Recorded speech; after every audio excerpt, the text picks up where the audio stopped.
ఎలా ఉందండి టేస్ట్? చాలా చాలా బాగుంది. ఒక డిఫరెంట్ టేస్ట్ వచ్చింది. చాలా చాలా టేస్ట్ ఉందండి. ఇదిగోండి, పీస్ అయితే చాలా బాగా ఉడికిపోయింది.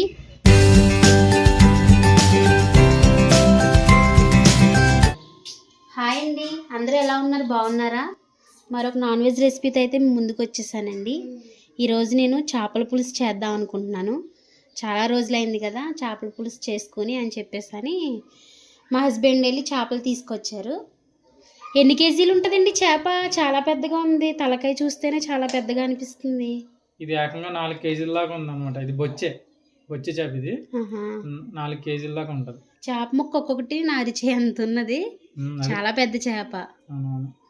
ఇప్పుడు ఎందుకు ఎలా చేద్దాం అనుకుంటున్నావు చేపల కూర? మనం ఎప్పుడు ఒకేలా వండుకుంటాం కదండి, ఆంధ్ర స్టైల్లో అప్పటికప్పుడు కలిపి పెట్టేసుకుని అలా చేసుకుంటాం కదా. కానీ ఈ రోజు అయితే నెల్లూరు స్టైల్లో చేద్దాం అనుకుంటున్నాను. ఇప్పుడు చేపల పులుసు చేసుకోవడానికి ఇలా వెడల్పుగా ఉన్న బాండి ఒకటి పెట్టానండి. ఇప్పుడు దీంట్లో ఆయిల్ వేసుకున్నాము. చేపల పులుసు అంటేనే కొంచెం ఆయిల్ ఎక్కువ పడుతుంది కదండి. నేను ఒక 4 టేబుల్ స్పూన్స్ వేస్తున్నాను. ఇప్పుడు ఈ ఆయిల్ కొంచెం వేడయ్యాక ఆవాలు జీలకర్ర వేసుకుందాము. ఆయిల్ అయితే వేడైందండి. 1/2 టేబుల్ స్పూన్ ఆవాలు వేసుకోవాలి. అలాగే 1/2 టేబుల్ స్పూన్ జీలకర్ర వేసుకోవాలి. ఇప్పుడు వీటిలోనే పచ్చిమిరపకాయలు అయితే 4 పచ్చిమిరపకాయలు చీరి పెట్టుకున్నాను. పచ్చిమిరపకాయలు వేసేసుకున్నాను.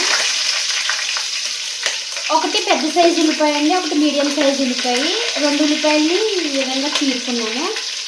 ఇప్పుడు వీటిని కూడా వేసేసుకున్నాను. నేను ఆల్రెడీ ముందే కట్ చేసుకుని పెట్టుకున్నాను.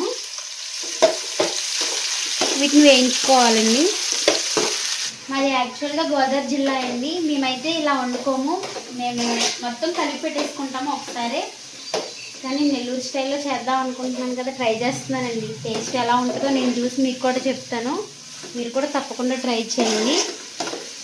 ఉల్లిపాయ ముక్కలు వేగుతూ ఉండగా చింతపండు నానబెట్టుకుందాం ఇప్పుడు పులుసుకి. ఇది ఒక 50 గ్రాములు ఉంటుందండి. 2 నిమ్మకాయలు ఉంటాయి కదా, పెద్ద నిమ్మకాయలు, ఆ సైజు ఉంటుంది. అంత తీసుకున్నాను నేనైతే. ఇప్పుడు దీన్ని నానబెట్టుకుందాము శుభ్రంగా కడిగి.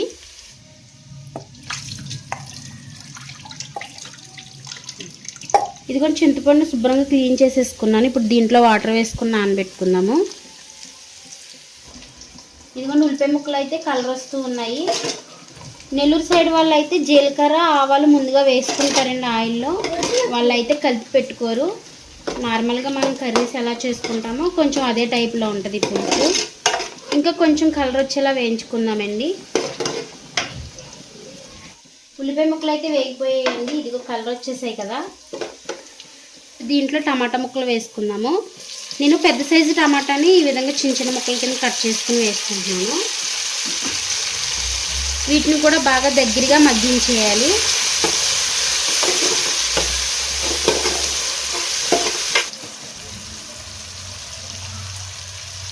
కొంచెం కరివేపాకుని శుభ్రంగా కడిగి వేస్తున్నానండి.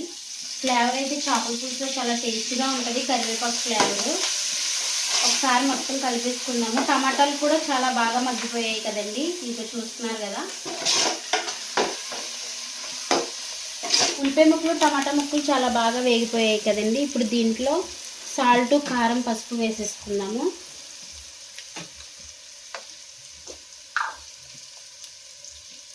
హాఫ్ టేబుల్ స్పూన్ పసుపు వేసుకోవాలి.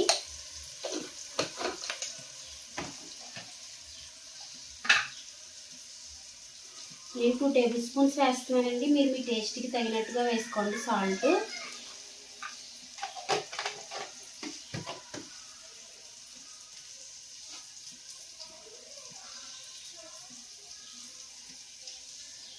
ఫైవ్ టేబుల్ స్పూన్స్ కారం వేస్తున్నాను. నేను ఆల్రెడీ పచ్చిమిర్చి వేసాను కదండి, మీరైతే మీరు తినే కారాన్ని బట్టి వేసుకోండి. పసుపు, కారం, సాల్ట్ మొత్తం ఈ ఉల్లిపాయ ముక్కల్లో కలిసేలా కలుపుకుందామండి. ఇప్పుడు కారం, పసుపు అవి ఉల్లిపాయ ముక్కల్లో వేగుతూ ఉండగా కొంచెం లైట్గా ఈ లోపల మనం చింతపండు పులుసు చేసేసుకుందామండి.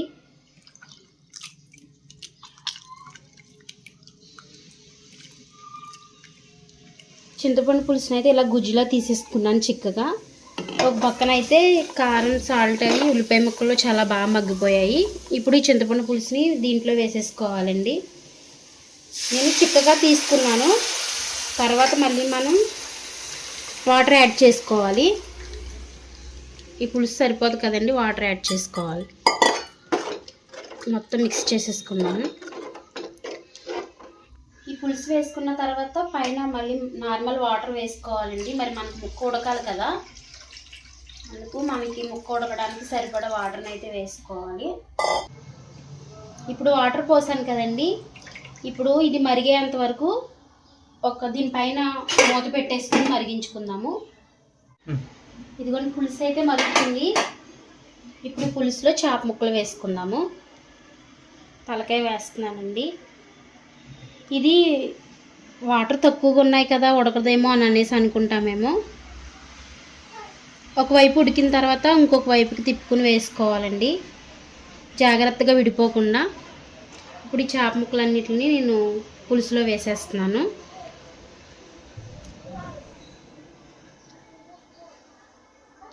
చేప ముక్కలు ఎక్కువగానే ఉన్నాయండి. నేను ఒక 4 పీసెస్ని అయితే తీసేసాను. శ్రేష్టకి ఫిష్ ఫ్రై అంటే చాలా ఇష్టం. అసలు యాక్చువల్గా నెల్లూరు చేపల పులుసులో మామిడికాయ ముక్కలు కూడా వేస్తారు, కానీ సీజనల్గా వేసుకుంటారని వాళ్ళైనా మామిడికాయ ముక్కలు లేవు కదా, ఇప్పుడు మామిడికాయలు దొరకవు కదా, చింతపండు పులుసుతో చేసేస్తున్నాను. ఆల్రెడీ మన ఛానల్లో మామిడికాయ చేపల పులుసుని అయితే నేను చూపించాను. ఒకసారి మీరు మన ఛానల్లోకి వెళ్ళి చూడొచ్చండి, మామిడికాయతో చేపల పులుసుని చూడాలనుకుంటే.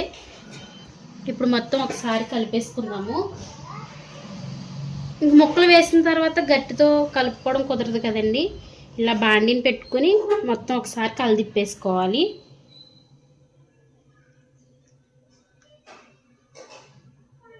అయినా మనకి చేప ముక్క చాలా తొందరగా ఉడికిపోతుంది కదండి, ఎక్కువ టైం పట్టదు కదా.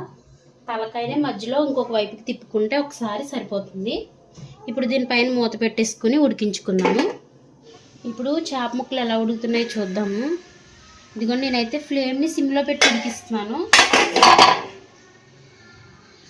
చూసారు కదండి, మనకి తలకాయ ఉడకదేమో అనుకోవడానికి లేదు. పులుసు పొంగి ఈ తలకాయ లోపలికి వస్తుంది కదా, మొత్తం అన్నీ కూడా ఈవెన్గా ఉడుకుతున్నాయి. మనకి ఒకవేళ డౌట్గా ఉంటే ఇలా తిప్పుకోవచ్చు జాగ్రత్తగా. చేపల కూరని ఎప్పుడైనా చాలా స్లోగా సిమ్లో పెట్టి ఉడికించుకుంటేనే టేస్ట్ బాగుంటుందండి, లేకపోతే పచ్చి స్మెల్ వచ్చినట్టు అనిపిస్తుంది కొంచెం.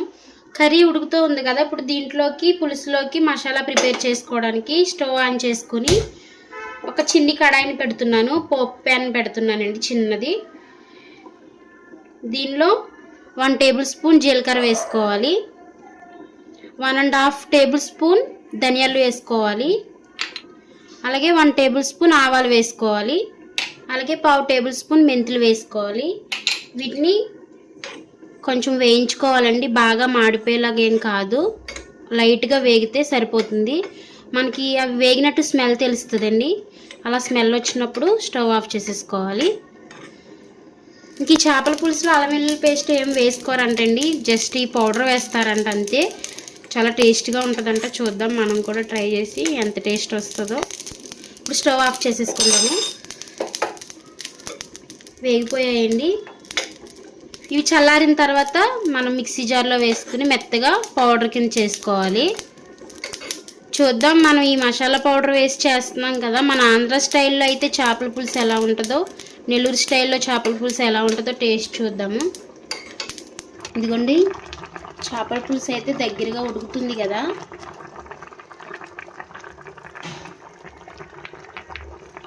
కొంచెం దగ్గరగా ఉడకాలి.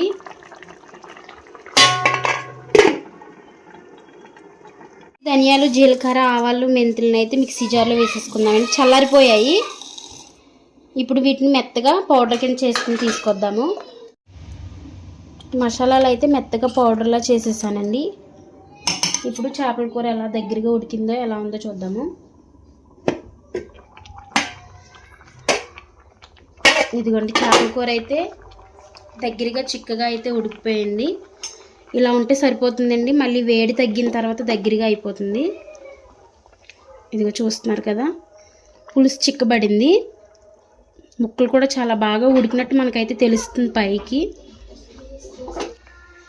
ఇదిగోండి మసాలా పౌడర్ అయితే ఇప్పుడు చేపల పులుసులో వేసేసుకుందాము.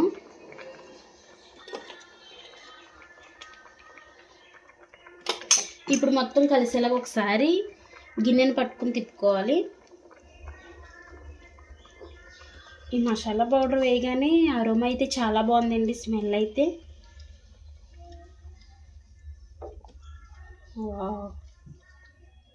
చాలా బాగా వస్తుంది. స్మెల్ బాగుంది కదండి. తొందరగా వండేసాం అనుకో, ఒక ముద్ద టేస్ట్ చూసేసి నేను వెళ్ళిపోతాను ఆఫీస్కి. ఓకే అండి. ఇప్పుడు దీనిపైన కొంచెం కొత్తిమీర వేసేసుకొని ఒక్క 2 మినిట్స్ ఉడికిద్దాము, అంతే సరిపోతుంది. ఎలాగ వేయించుకున్న పౌడరే కాబట్టి జస్ట్ ఒక 2 మినిట్స్ ఉడికిస్తే కర్రీ రెడీ అయిపోయినట్టే. చాలా డిఫరెంట్గా ఉంది నెల్లూరు చేపల పులుసుకి మన ఆంధ్ర సైడ్ చేసే చేపల పులుసుకి. చాలా డిఫరెన్స్ అండి. మనం అయితే అది కలిపి పెట్టేసుకుంటాము, కానీ ఇదైతే అన్నీ విడివిడిగా చేసాం కదా. చేప ముక్కలు కూడా పులుసు వేసిన తర్వాత వేసాము. చాలామంది అలా వేస్తే ముక్కకి ఉప్పు కారం పట్టదేమో అనుకుంటారు, మళ్ళీ చేప ముక్క ఉడకదేమో అలా అనుకుంటారు. కానీ అదేం లేదండి, చాలా బాగా ఉడికింది ముక్క అయితే. కానీ ముక్కకి ఉప్పు కారం పట్టిందా లేదా అని అన్నది తినేటప్పుడు చూద్దాము. ఇదిగోండి మసాలా పౌడర్ వేసేసిన తర్వాత 2 మినిట్స్ అయితే ఉడికించేసాం కదా, ఇంకా బాగా దగ్గరికి అయింది. ఇప్పుడు స్టవ్ ఆఫ్ చేసేసుకుందాము. మనకి నెల్లూరు స్టైల్లో చేపల పులుసు అయితే రెడీ అయిపోయిందండి. మీకు పీస్ ఎలా ఉందో చూపిస్తాను. త్వరగా చూపించాలి, నోరు ఊరిపోతుంది. ఇదిగోండి పీస్ అయితే చాలా బాగా ఉడికిపోయింది. పులుసు పోసిన తర్వాత కూడా మనం చేప ముక్కలు వేసుకోవచ్చు. వాళ్ళు కూడా ట్రై చేసుకోమని, మీరు కూడా తప్పకుండా ట్రై చేయండి.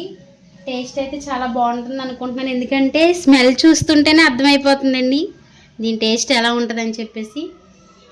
ఎందుకంటే ఇప్పుడు మీ ముందే మా హస్బెండ్కి పెట్టి టేస్ట్ చూపిస్తాను, ఎలా ఉందో మీ ముందే చెప్పేస్తారు కదా, అప్పుడు మీరు కూడా ట్రై చేయొచ్చు. లేట్ చేయకరా, పెట్టేసి మీకు కూడా భోజనం పెడతా, టేస్ట్ చూద్దరు కానీ.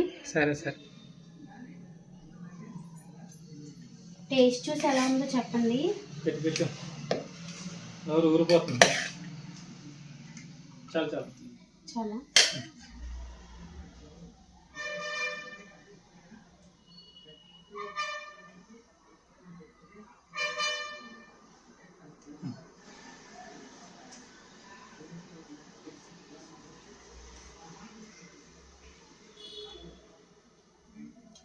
ఎలా ఉందండి టేస్ట్? చాలా చాలా డిఫరెంట్ టేస్ట్ వచ్చింది. మన ఆంధ్ర స్టైల్ చేపల పులుసు కంటే ఇది డిఫరెంట్ ఉందా టేస్ట్? చాలా బాగుంది. ఆ టేస్ట్ వేరు, ఈ టేస్ట్ వేరు. ఆ టేస్ట్ వేరు, ఈ టేస్ట్ వేరు. ముక్క కూడా చాలా టేస్ట్ వచ్చింది మసాలాలు పట్టి. ఉప్పు కారం మసాలా పౌడర్ అవి బాగా పట్టాయండి చేప ముక్కకి. పర్ఫెక్ట్గా సరిపోయినాయి, అన్నీ బాగున్నాయి. ముక్క కూడా చాలా టేస్ట్ ఉంది.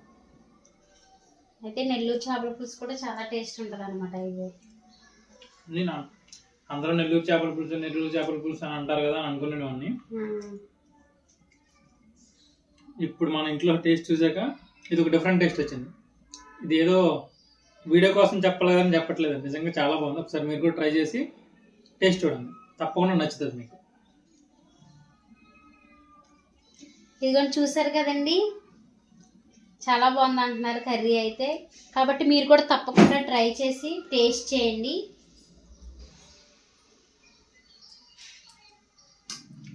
చాలా చాలా టేస్ట్ ఉందండి. చూసారు కదండి, మా హస్బెండ్ కూడా టేస్ట్ చూసి కర్రీ అయితే చాలా బాగుందని చెప్పేసి కాంప్లిమెంట్ ఇచ్చారు. కాబట్టి మీరు కూడా తప్పకుండా ట్రై చేసి టేస్ట్ చేయండి. ఈ రెసిపీ కనుక మీకు నచ్చినట్లయితే లైక్ చేయండి, షేర్ చేయండి. కొత్త వారు మన ఛానల్ చూస్తున్నట్లయితే సబ్స్క్రైబ్ చేసుకోండి, సపోర్ట్ చేయండి. థ్యాంక్ యూ అండి.